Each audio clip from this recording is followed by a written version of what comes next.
जाएगा। पीछे बार तो हाथ से मारती ना, इस बार डंडे से मारूंगी और पेन से मारूंगी। चेहरा दिखाओ, पहले ही रोना शुरू। बाबू, बच्चे की पिटाई करनी चाहिए या नहीं? जब बच्चे बदमाशी करे तो क्या करनी चाहिए? समझाना चाहिए, अच्छे से समझानी चाहिए। और जब समझाने से भी नहीं समझे तो बच्चों की पिटाई हमें बिल्कुल भी नहीं करनी चाहिए, क्योंकि इससे आपको बहुत ही ज्यादा नुकसान होगा। पिटाई से बच्चे कभी नहीं सीखते हैं। मैंने सही बोला ना?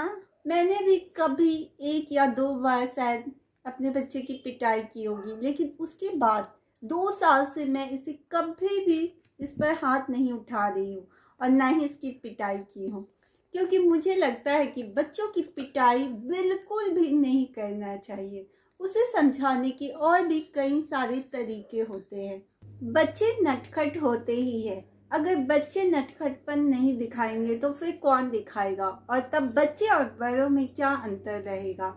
इसलिए ये सिंपल सी बात है कि हम जब छोटे बच्चे को एक बार में कुछ समझाएंगे तो वो नहीं समझते हैं, पर इसका ये मतलब नहीं कि हम उन पर हाथ उठा ले, उनकी खूब सारी पिटाई करें। बच्चों की पिटाई करने से हम कुछ पाते तो नहीं है, पर बहुत कुछ खो जरूर देते हैं।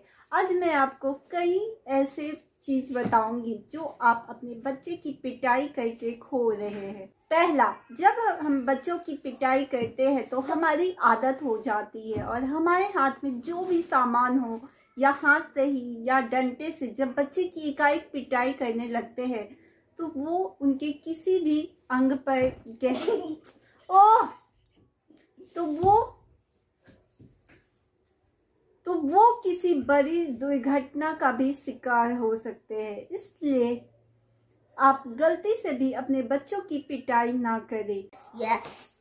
मान लीजिए हम बच्चे को हल्का सा से ही मारते हैं, लेकिन धोखा तो हो सकता है कि उसकी आंख पर लग जाए, उसके कान पर लग जाए, और वो बहुत ही बड़ी दुर्घटना हो जाए जो उसे बहुत ज़्यादा नुकसान पहुंचाए। इसीलिए हमें बच्चों की पिटाई करने से बचनी चाहिए।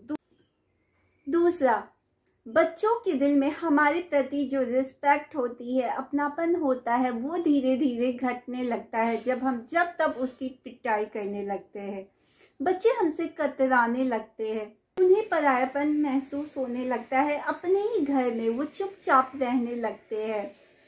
उन्हें लगता है कि ये तो हमारी बात समझेंगे ही नहीं, जब देखो तो हाथ उठा देंगे। इसलिए वो कई सारी इम्पोर्टेंट बातें भी हमसे शेयर करना छोड़ देंगे। इसलिए भी बच्चों पर की पिटाई नहीं करनी चाहिए, उन्हें दूसरे तरीके से समझाना चाहिए। हम बच्चों की इसलिए पिटाई करते हैं ये सोचकर कि हमारे बच्चे अच्छे हो जाएंगे, वो बदमाशी नहीं करेंगे, लेकिन ऐसा बिल्कुल भी नहीं होता है। उनका स्वभाव और भी ज़्यादा जिद्दी हो जाता है, हिंसक हो जाता है, वो और भी ज़्यादा जिद करने लगते हैं।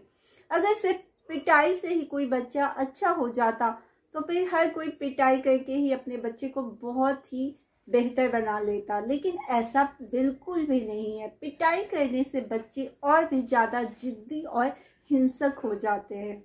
चौथा, बच्चे के मन में ये बात बैठ जाती है कि हर चीज़ पर पिटाई जरूरी होती है, इसलिए उनके साथ भी कोई गलत करेगा, उनका भी किसी से झगड़ा होगा तो वो सीधे मारपीट पर उतारू हो जाएंगे। इसलिए बच्चों की पिटाई से हमें हमेशा बचना चाहिए। पांचवा, बच्चे छोटे उम्र से ही अवसाद में चले जाते हैं, वे डिप्रेशन में चले जाते हैं, चुप चुप रहने लगते हैं, क्योंकि पिटाई उनके दिलो दिमाग पर गहरा असर पड़ता है। उन्हें ऐसा तक लगने लगता है कि उनके पेरेंट्स उससे प्यार नहीं करते हैं, बाकी के पेरेंट्स ज़्यादा प्यार करते हैं, और बच्चे अकेलेपन में ही डूबने लगते हैं। वो गहरी निराशा के भंवर में फंसते चले जाते हैं। पिटाई के अलावा और भी कई सारे सॉल्यूशन हैं जिससे हम बच्चों को अपनी बात समझा सकते हैं, उसे सही रास्ते पर ला सकते हैं, उसे सही और गलत के बीच अंतर बता सकते हैं। लेकिन पिटाई करना बिल्कुल भी सही नहीं है मेरे ख्याल से। आपके इस पर क्या विचार है कि बच्चे को सुधारने के लिए पिटाई करना ज़रूरी है या नहीं? नीचे कमेंट बॉक्स में ज़रूर बताइएगा।